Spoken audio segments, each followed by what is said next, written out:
Hello और आप सभी का स्वागत है मेरे चैनल माइक्रोबियल कंसेप्ट्स में। तो आज का टॉपिक जो है वो है जीपीटी यानी कि ग्रोथ प्रमोशन टेस्ट। तो ये वीडियो हिंदी में है। ऑलरेडी एक वीडियो जो है इंग्लिश में मेरे चैनल पे अपलोड किया गया है। और जीपीटी जो है ये फार्मा इंडस्ट्री, कॉस्मेटिक इंडस्ट्री में ये जो मेथड है मीडिया को टेस्ट करने का, इसे हम बोलते हैं जीपीटी। तो ये जो मेथड है, ये जो टेस्ट है, ये फार्मा और कॉस्मेटिक इंडस्ट्री, फूड इंडस्ट्री में ये किया जाता है।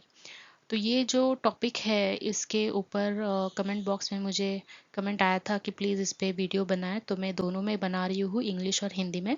और ये जो टॉपिक है इसके ऊपर आपको इंटरव्यू में क्वेश्चन हमेशा पूछा जाता है। अगर आप एक्सपीरियंस्ड हो यानी कि आपने पहले क्यूसी में काम किया है तो आपको जीपीटी मालूम होना चाहिए। और अगर फ्रेशर हो तो ये टॉपिक आपके लिए नया है, तो ये आपको इंटरव्यू में नहीं आएगा। लेकिन फिर भी अगर आप ये वीडियो देख रहे हो तो जान लो इस टॉपिक के बारे में। तो चलो आज स्टार्ट करते हैं। और इसके पहले मैं एक और बात बताना चाहती हूँ कि मेरे चैनल पे जो फार्मा इंडस्ट्री का प्लेलिस्ट है, वहाँ पे आप और भी फार्मा इंडस्ट्री से रिलेटेड जो टॉपिक्स है उसके ऊपर मैंने वीडियोस अपलोड किए हैं, तो आप वो वीडियोस देख सकते हैं। और उसी तरह मेरे वाइवा इंटरव्यू क्वेश्चंस के प्लेलिस्ट में आप जाके बहुत सारे क्वेश्चंस के ऊपर मैंने वीडियोस अपलोड किए हैं, वाइवा के हो या इंटरव्यू के हो, तो आप वो भी देख सकते हैं। ओके, तो चलो स्टार्ट करते हैं। तो फार्मा इंडस्ट्री में हम बहुत सारे अलग अलग टेस्ट जो है वो परफॉर्म करते हैं। जो क्यूसी यानी क्वालिटी कंट्रोल डिपार्टमेंट है, उसे प्रोडक्ट को टेस्ट करना होता है। जिस एनवायरनमेंट में प्रोडक्ट बन रहा है उसे टेस्ट करना होता है। जो भी मटेरियल या मीडिया हम यूज़ करते हैं उसका स्टरलिटी देखना होता है, वैलिडेशन करना होता है। तो ये सारे जो मेथड्स है, टेस्ट है, ये परफॉर्म करते हैं हम। और उसी के साथ हमें पैरेलली जीपीटी भी करना होता है यानी कि ग्रोथ प्रमोशन टेस्ट। ओके, तो ये बहुत इम्पॉर्टेंट टेस्ट है। और आप देख सकते हैं यहाँ पे ये एक पिक्चर मैंने यहाँ पे लगाया है। आप मोस्टली तो सभी फार्मा इंडस्ट्री में क्यूसी में मोस्टली तो जीपीटी के लिए स्प्रेड प्लेट टेक्निक यूज़ किया जाता है। तो आपको कुछ इस तरह से रिजल्ट्स मिलने चाहिए। ओके, तो ग्रोथ प्रमोशन टेस्ट जो है वो क्या है? Quality control requirement that confers the ability of a new batch of media to support the growth of predetermined selection of representative organisms। यानी कि क्वालिटी कंट्रोल के पास ये काम होता है कि वो देखे जो भी नया बैच आ रहा है मीडिया का। सही है, हम माइक्रोबायोलॉजी में ग्रोथ मीडिया यूज़ करते हैं, कल्चर मीडिया। तो जो भी नया बैच आ रहा है मीडिया का, वो सपोर्ट करता है कि नहीं माइक्रो ऑर्गेनिजम्स की ग्रोथ को, ये चेक करना है। इसको हम बोलते हैं growth promotion test. Okay, it should support the growth, promote करे। ओके, तो इसलिए इस टेस्ट को भी नाम दिया गया है ग्रोथ प्रमोशन टेस्ट। ओके, तो आपको पता है बहुत सारे टाइप्स के मीडिया है। जैसे कि जो न्यूट्रिएंट अगार है वो बेसिक मीडिया है जिसके ऊपर बहुत सारे माइक्रो ऑर्गेनिजम्स इजीली ग्रो हो जाते हैं। लेकिन हम क्यूसी में हमें हमारा काम बढ़ाना नहीं है, तो हम क्या करते हैं, कुछ गिने चुने मीडिया यूज़ करते हैं जो कुछ सिलेक्टिव होते हैं, कुछ डिफरेंशियल होते हैं। सही है, तो उन सिलेक्टिव और डिफरेंशियल मीडिया के ऊपर सारे माइक्रो ऑर्गेनिजम्स ग्रो नहीं होते। सही है, तो इसलिए यहाँ पे ये वर्ड यूज़ किया गया है pre determined selection of representative micro organisms. Okay, तो जैसे कि मैंटोल सॉल्ट अगार हो गया या फिर मैकॉनकीज हो गया। तो जैसे मैकॉनकीज हम इकोलाई के लिए यूज़ करते हैं, तो ये एक प्री डिटरमाइंड सिलेक्टिव ऑर्गेनिज्म है जो कि हम मैकॉनकीज अगार या फिर मैकॉनकीज ब्रॉथ के लिए यूज़ करेंगे।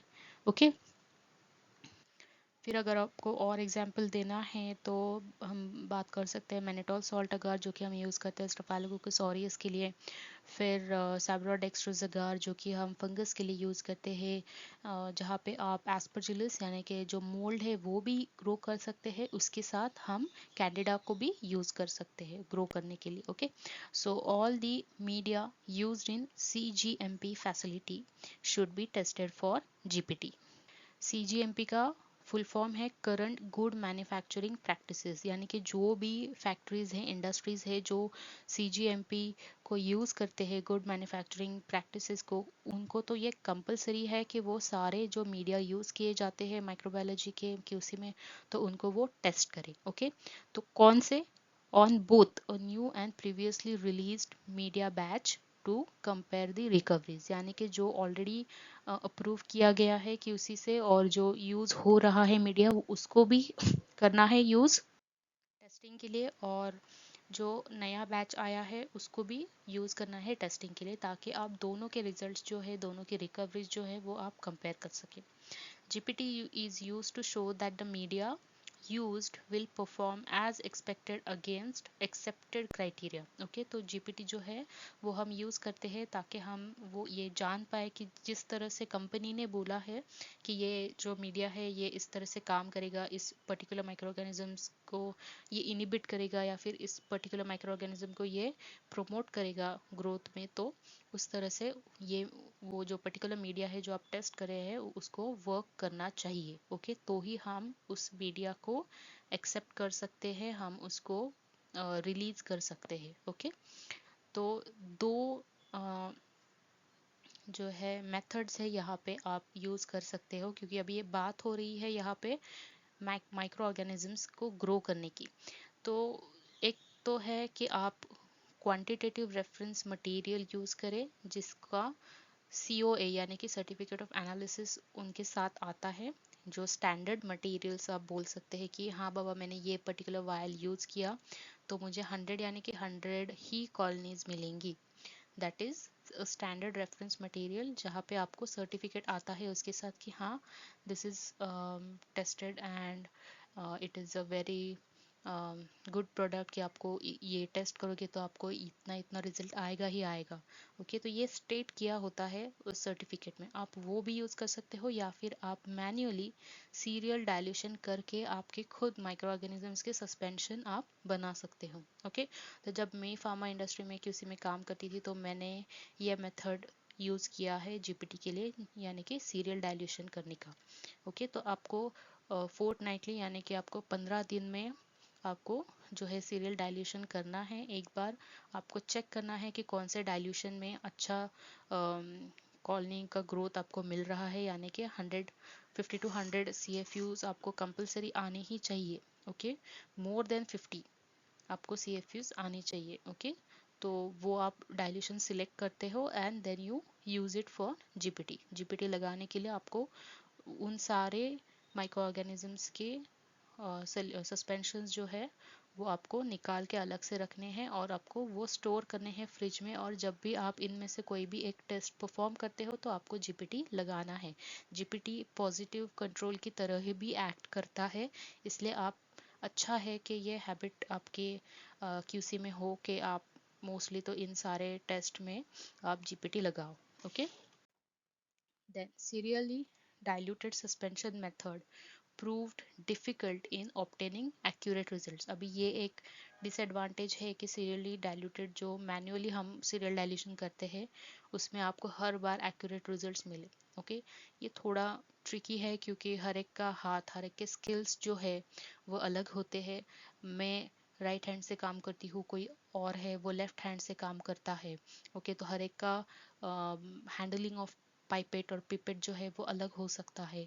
कोई बहुत रिगरसली पाइपेटिंग करता हो, कोई बहुत सॉफ्टली करता हो, तो इसके ऊपर भी आपके रिजल्ट्स जो है ये वेरी करते हैं। ये बहुत बारीक बारीक चीज़ें हैं लेकिन हाँ ये मैटर करती है।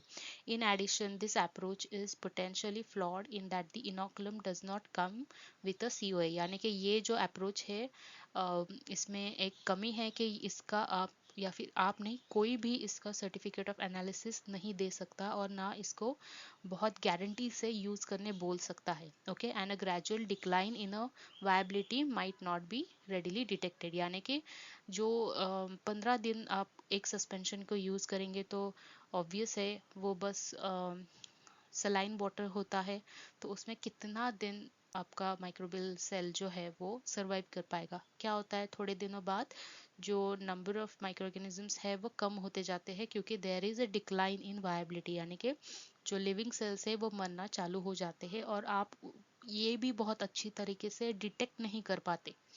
ओके तो ये कुछ डिसएडवांटेजेस है सीरियली डाइल्यूटेड सस्पेंशन के बारे में. Now testing with the reference material it provides an independent and precise external calibration point. यानी कि रेफरेंस मटेरियल से आप जब काम करते हो तो आपको टेंशन लेने की ज़रूरत नहीं होती है. It is provided, it provides an independent and precise, it is provided. Okay तो एक इंडिपेंडेंट और प्रिसाइज एक्सटर्नल कैलिब्रेशन पॉइंट है वो, जिसके ऊपर आप अच्छे से रिलाई कर सकते हैं. वो रेफरेंस मटेरियल है तो जो COA के साथ यानी सर्टिफिकेट ऑफ एनालिसिस के साथ आता है, तो बैच वाइज भी भले वो आ जाए, आपको सर्टिफिकेट ऑफ एनालिसिस मिलेगा ही, और जो उसका रिजल्ट आना है वही आएगा. ओके तो मोस्टली जो है every batch of ready to use reference material should come from ISO accredited manufacturer, and it should offer quantitative data specific to each batch, okay, on a COA. यानी जो भी मैन्युफैक्चरर्स है वो ISO से accredited हो और हर एक batch के लिए वो सर्टिफिकेट ऑफ एनालिसिस देते हो. ओके तो COA शुड रिपोर्ट, यानी सर्टिफिकेट ऑफ एनालिसिस जो है उसके ऊपर एटलीस्ट जो मीन जो है colony forming units mean value जो है वो होनी चाहिए. ओके एंड स्टैंडर्ड डेविएशन यानी कि कितना डिफरेंस आ सकता है हर एक बैच में, उसका स्टैंडर्ड डेविएशन भी हर एक बैच में होना चाहिए, हर एक बैच के COA में लिखा होना चाहिए. ओके तो ये जो है ये मेरे कुछ रेफरेंसेस है. आपको अगर और जानना है, कुछ और डिटेल्स चाहिए तो आप इनको रेफर कर सकते हो. तो अभी बात करते हैं जो मेथड है किस तरह से हम इसको फॉलो करते हैं. तो नया बैच जब आता है मीडिया का तो आपको क्या करना है, receipt of media from approved source, जो भी वेंडर है उससे आपको रिसिप्ट लेनी है. उसके ऊपर आपका जो भी बैच नंबर है मीडिया का वो मेंशन होना चाहिए. Okay you check all the details physically, यानी आपको खुद को सारे डिटेल्स चेक करने हैं. अगर सब कुछ सही है तो आप आगे बढ़ जाते हो, अगर कुछ प्रॉब्लम है तो आपको एस्केलेट करना है प्रॉब्लम को. ओके यानी रिपोर्ट करना है. फिर क्या करते हो आप, नया बैच आया है मीडिया को तो आपको सबसे पहले क्या करना है, स्टॉक रजिस्टर को अपडेट करना है. ये मैं फार्मा इंडस्ट्री के प्रोटोकॉल के हिसाब से आपको एक्सप्लेन कर रही हूँ. ये एक बेसिक वे है. आपको कुछ भी नया जब आता है इंडस्ट्री में तो आपको उसका सब कुछ लिखा होना चाहिए. कब आया था, कितना मटेरियल आया था, कौन से डेट पे आया था, कौन से टाइम पे आया था, सब कुछ लिखा जाता है. Okay and store as per manufacturer instruction still for the use. यानी अगर मीडिया है जिसको कुछ कम टेम्परेचर चाहिए स्टोरेज के लिए तो आपको उसी तरह उसको स्टोर करना है जब तक आप उसको आगे यूज़ ना करें. अगर डिहाइड्रेटेड मीडिया है तो आपको मीडिया को प्रिपेयर करना है और आपको आगे टेस्ट करना है. ये जो है मेथड इसे हम बोलते हैं GPT. ओके और रेडी टू यूज़ वाला मीडिया है तो आपको ऑलरेडी बना बनाया मीडिया मिल जाएगा. तो आपको क्या करना है, इंस्पेक्ट करना है और आपको सुटेबिलिटी टेस्ट परफॉर्म करनी है on a random samples of that particular media and store under validated conditions. अगर आपको अच्छे उसमें से रिजल्ट्स मिलते हैं तो आप क्या करोगे, आप उसको अप्रूव कर दोगे रूटीन यूज़ के लिए. अगर नहीं कुछ फॉल्ट आया, कुछ यानी सपोज आपने इकोलाई को मेकॉन की जगह पे डाला था लेकिन वो ग्रो नहीं हुआ है, आपने 2 बार ट्राई किया लेकिन फिर भी नहीं हो रहा है, तो कुछ तो प्रॉब्लम है, आपने प्रॉब्लम को एस्केलेट कर दिया. ओके और आपने वो बैच को फेल भी कर दिया. यही अभी हम बात करेंगे डिहाइड्रेटेड मीडिया के बारे में, जो कि हम जनरली यही यूज़ करते हैं. तो क्या करेंगे, हम भी यहाँ पे सुटेबिलिटी टेस्ट को परफॉर्म करेंगे, फिर इंक्यूबेट करेंगे pre incubate prepared media under validity conditions. यानी प्रिपेयर्ड मीडिया को भी हमें प्री इंक्यूबेट करना है, हमें देखना है कि उसमें कुछ कंटेमिनेशन तो नहीं है. ओके ऑटोक्लेव करने के बाद आपको एक स्मॉल 18 आवर्स 20 आवर्स का स्टेरिलिटी टेस्टिंग करना है, तो उसमें भी कुछ ग्रो नहीं होना चाहिए और उसके बाद आपको जो है उसे यूज़ करना है GPT के लिए.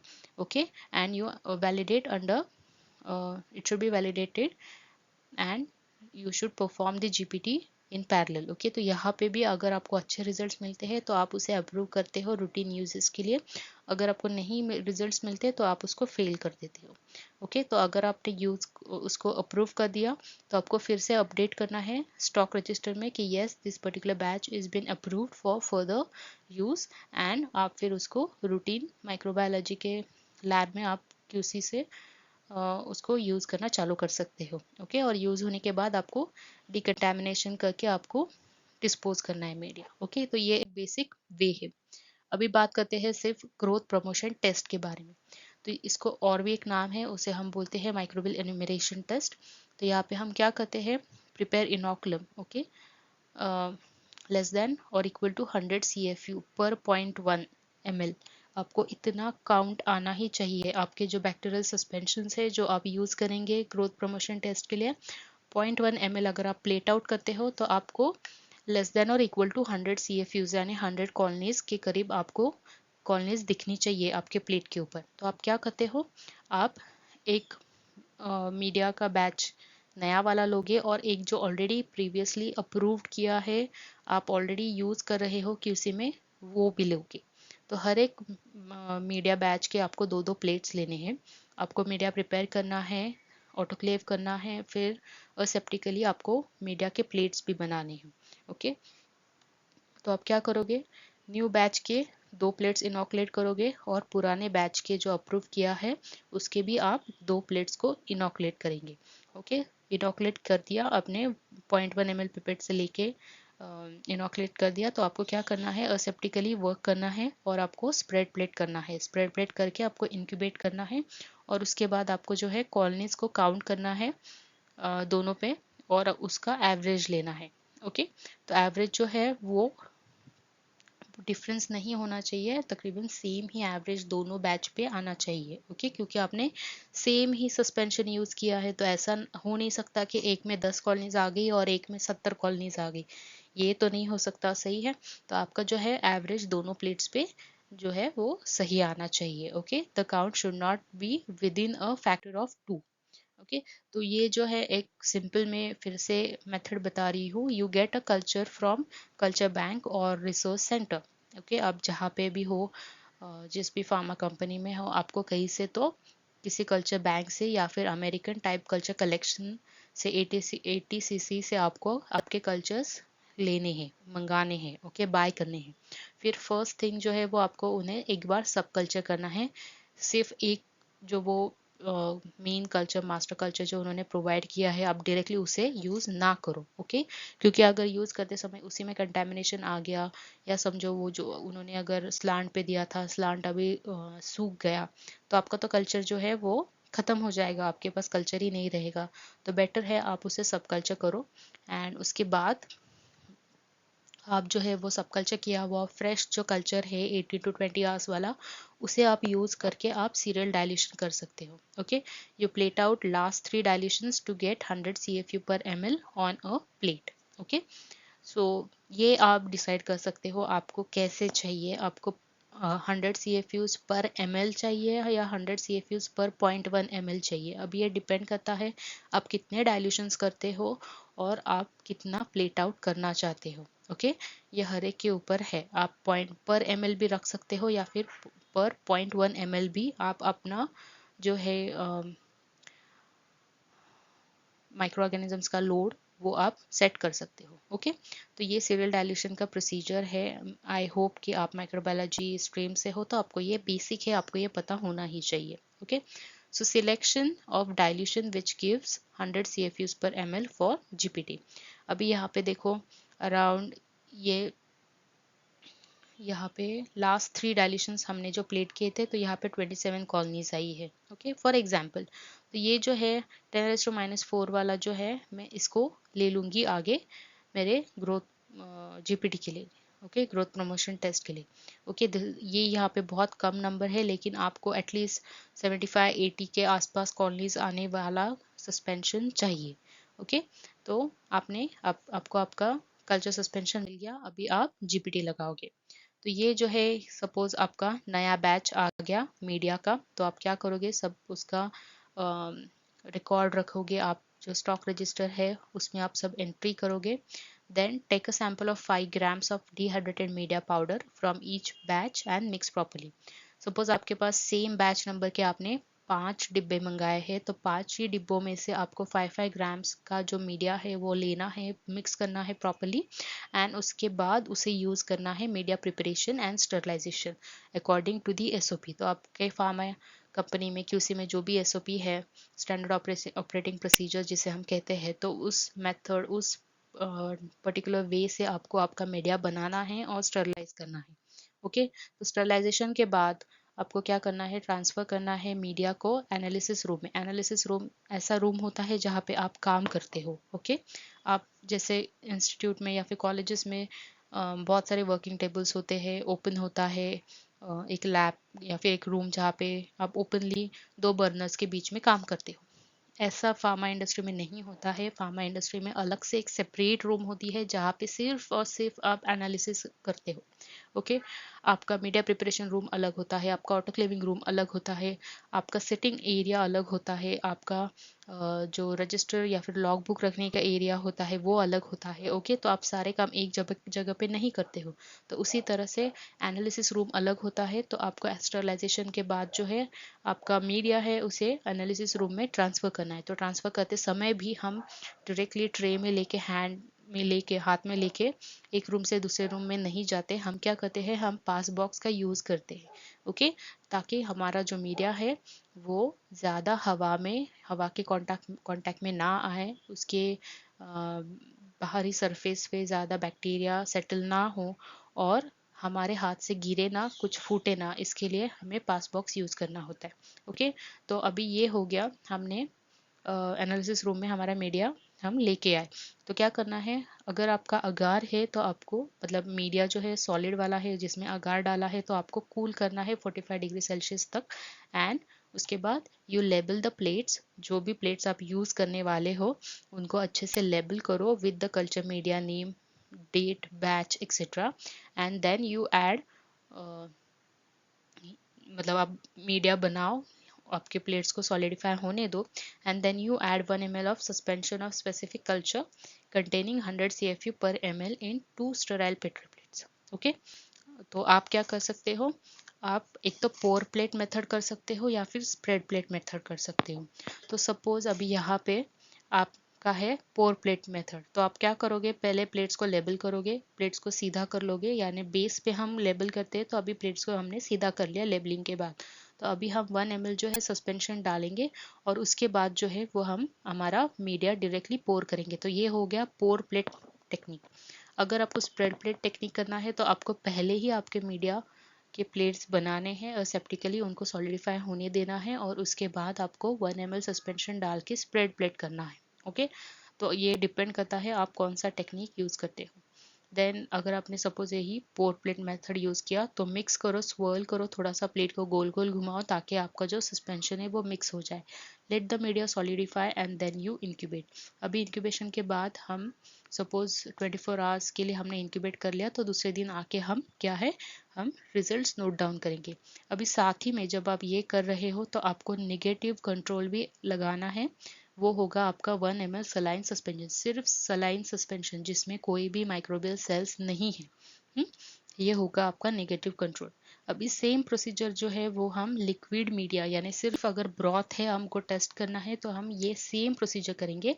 बस फर्क यहाँ पे ये होगा कि इसमें अगार नहीं है तो हम इसमें कॉलोनीज नहीं देख सकते क्योंकि मीडिया जो है वो लिक्विड है। तो हमें यहाँ पे क्या होगा, हमें यहाँ पे टर्बिडिटी का ऑब्जर्वेशन करना होगा। ओके, सो टेस्ट में हम इनोकुलेट करेंगे 1 ml कल्चर और नेगेटिव में हम इनोकुलेट करेंगे सलाइन सस्पेंशन और इसे हम इंक्यूबेट करेंगे 5 डेज पे और फिर हम इसमें टर्बिडिटी को ऑब्जर्व करेंगे। Okay, so after incubation observe the plates. अभी हम बात कर रहे हैं सॉलिड अगार मीडिया के बारे में।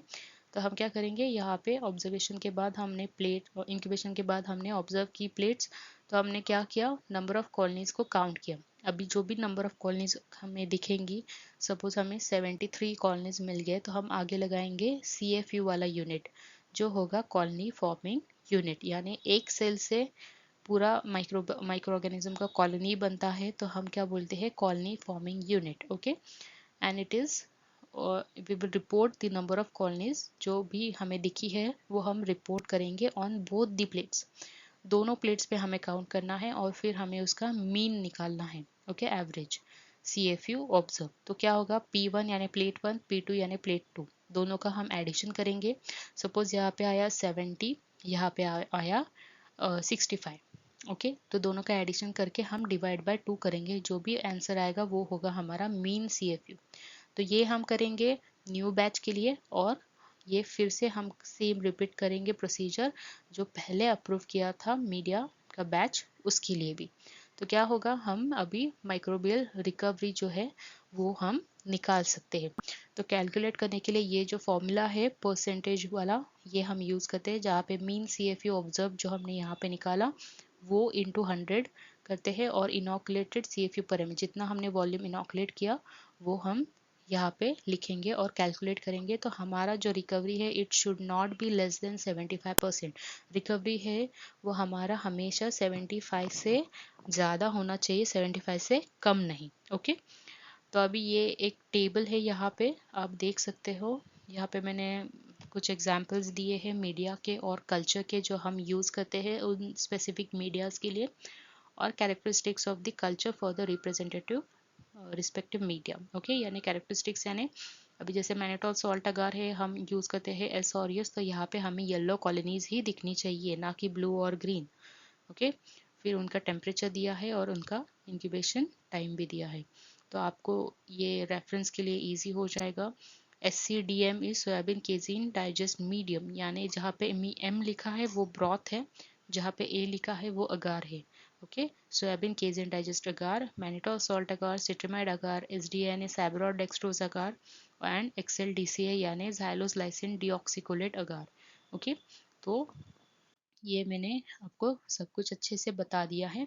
अभी मेथड ऑफ प्रैक्टिसिंग जीपीटी में differ from place to place, यानी कि हर एक जगह से दूसरी जगह जो मेथड है जीपीटी करने का, जीपीटी लगाने का, वो अलग हो सकता है। यानी कि अभी मेरे फार्मा इंडस्ट्री में मैं पोर प्लेट टेक्निक यूज़ करती हूँ, तो आपके यहाँ पे आप स्प्रेड प्लेट करते हो, ओके। तो ये जो मेथड है ये स्लाइटली डिफर हो सकता है, that is okay. Even industry to industry भी थोड़ा सा आपको डिफरेंस दिखेगा, ओके। कोई reference standard reference material use कर रहा है, तो कोई मैन्युअली सीरियली डाइल्यूट करके सस्पेंशन यूज़ कर रहा है जीपीटी लगाने के लिए, ओके। तो only when the new media batch is tested, यानी कि एक ही बार जो नया बैच आया है उसे हम एक ही बार टेस्ट करते हैं और फिर हम उसे अप्रूव करते हैं।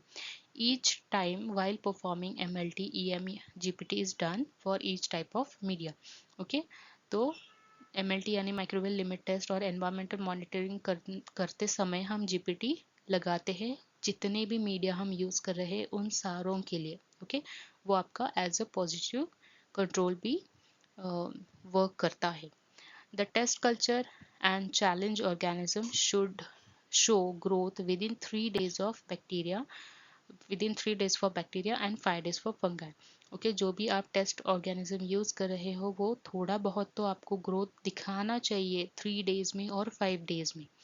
अगर ये नहीं दिखाई दे रहा आपको ग्रोथ, तो आपको आपका जो सस्पेंशन है उसे चेंज करना है या फिर फ्रेशली प्रिपेयर्ड कल्चर सस्पेंशन को यूज़ करना है। और अगर आपको ज़्यादा डिटेल इन्फॉर्मेशन चाहिए तो आप USP जो है यानी US फार्माकोपिया, इसको आप रेफ़र कर सकते हो। वैसे तो बहुत सारे फार्माकोपियाज है और मोस्टली तो सेम ही होता है प्रोसीजर, जैसे यूरोपियन फार्माकोपिया हो गया, जापानीज़ हो गया।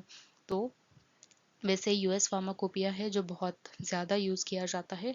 तो इसमें आप चैप्टर 61 देख सकते हो, चैप्टर 62, 71, ये जो सारे हैं ये आप रीड कर सकते हो, आपको अच्छे से समझ आएगा। आपको जो प्रोसीजर्स जो है वो भी आप अच्छे से पढ़ सकते हो, देख सकते हो, ओके। तो नॉन स्टेराइल प्रोडक्ट्स के लिए जो है 61 चैप्टर 61 में बताया गया है माइक्रोबियल एन्यूमरेशन टेस्ट, 62 में बताया गया है test for specified substances, okay. तो आप हर एक टाइप ऑफ प्रोडक्ट के हिसाब से आप USP रेफर करके आपका जीपीटी जो है आप लगा सकते हो, ओके। तो आई होप थोड़ा लंबा हो गया वीडियो, बट आई होप कि आपको अभी कंसेप्ट क्लियर है, आपको समझ आ गया जीपीटी क्या है, हम क्यों करते हैं, और आप अभी आई होप कि इंटरव्यू में अच्छे से आप आंसर कर पाओ, okay. So thank you for watching my video, do like my video, do share my video, and do subscribe to my channel, and yes, keep supporting.